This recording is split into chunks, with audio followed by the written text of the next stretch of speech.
The European Union has decided to provisionally impose extra tariffs of up to 38% on battery electric vehicles shipped from China, as part of an ongoing investigation that has found state subsidies are enabling Chinese electric car makers to undercut their EU rivals. The bloc formally notified car makers including BYD, Geely Auto, and SAIC Motor of the new duties to be implemented from July 4th. The European Commission said tariffs on each company will vary depending on its level of cooperation with the probe.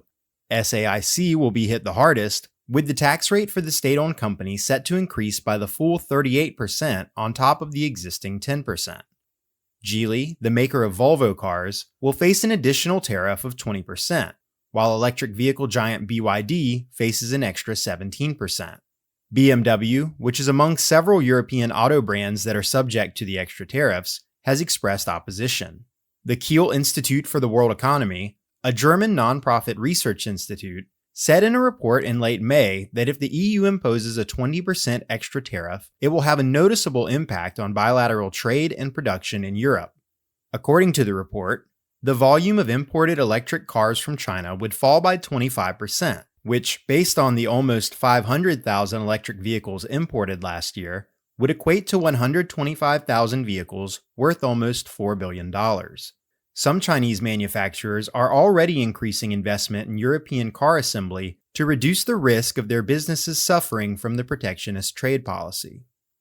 A senior economist at a government-backed institution said that despite the ongoing backlash against Chinese-made electric vehicles from the EU and the US, the outlook for Chinese automakers' global expansion remains rosy. China became the world's largest auto exporter last year, with shipments of nearly 5 million cars, a stark contrast to the period between 2013 and 2020, when the country's car exports stagnated at around 1 million per year. Economist Xu Changming said that momentum is expected to continue. Xu shrugged off the recent protectionist practices from the US and the EU, suggesting that Chinese automakers should further explore business opportunities in other markets like Africa and Southeast Asia to offset the losses caused by the tariff hikes.